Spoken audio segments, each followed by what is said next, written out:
અંકલેશ્વર પાનોલી જેઆઈડીસીમાં આવેલી સલ્ફર મિલ કંપનીમાં રવિવારના રોજ બપોરે આગ લાગી હતી. આ ઘટનાને કારણે સમગ્ર વિસ્તારમાં દોડધામ મચી ગઈ હતી.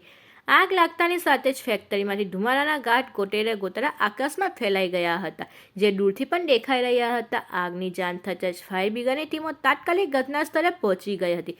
ફાયર ફાઇટર આગ પર કાબૂ મેળવવા માટે યુદ્ધના ધોરણે કામગીરી કરી હતી અને કંપનીની ફાયર ટીમ સાથે મળી અડધા કલાકની જહેમત આગ પર કાબૂ મેળવ્યો હતો.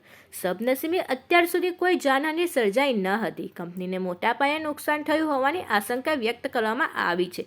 ઇન્ડસ્ટ્રીયલ સેફ્ટી અને હેલ્થ વિભાગ તેમજ પોલીસ દ્વારા સમગ્ર મામલાની ઊંડાણપૂર્વક તપાસ હાથ ધરવામાં આવી છે. ઘટના અંગે સંજાલી ગ્રામજનો દ્વારા આગ બાદ ગેસ ગળતરનું થયું હોવાની ફરિયાદ કરી હતી. ઘટના અંગે કંપનીના યુનિટી હેડ વાસ્તુપાલ શાહ એ વાતચીતમાં જણાવ્યું હતું કે કંપની પ્લાન્ટમાં સ્પ્રે ડ્રાયરમાં ફર્ટિલાઇઝરને લગતી સલ્ફર રાસાયણિકમાં પ્રક્રિયા ચાલી રહી હતી. તે દરમિયાન આગ લાગી હતી. પાનોલી ફાયરની એક ટીમ સાથે કંપનીની ફાયર ટીમ દ્વારા આગ પર ગણતરીના સમયમાં જ કંટ્રોલ મેળવી લીધો હતો.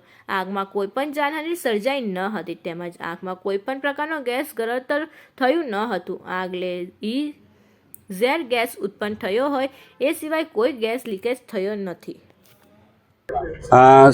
અત્યારે 12:30ની આસપાસ સ્પ્રે ડ્રાયરમાં પ્રક્રિયા દરમિયાન ચાલુ પ્લાન્ટમાં પ્રક્રિયા દરમિયાન થોડો ફાયર થયો હતો. ફાયરમાં કોઈ કેઝ્યુઅલ્ટી નથી, કોઈ ઇન્જરી નથી અને ફાયર અત્યારે કંટ્રોલમાં આવી ગઈ છે. 90% કંટ્રોલમાં છે, 10% હમણાં કંટ્રોલમાં આવી જશે. ફાયર ટેન્ડર એક બોલાવેલું છે અને બાકીની કંપનીની ફાયરની ટીમ છે, ERT ટીમ, એ વર્ક કરી રહી છે. અત્યારે શું પ્રોડક્શનનું કામ ચાલતું છે? અમારું સલ્ફર બેઝ ફર્ટિલાઇઝરનું પ્રોડક્શન ચાલુ છે અને એ જ પ્રોડક્શન ચાલતું હોય છે. ગામવાળાની ફરિયાદ હતી કે ગેસ લીકેજ થયો છે? ના, ગેસ કોઈ નહીં. ફાયરના હિસાબે જે ગેસ લીક થયો હોય એ જ છે, બાકી કોઈ ગેસ છે જ નહીં મારા ત્યાં.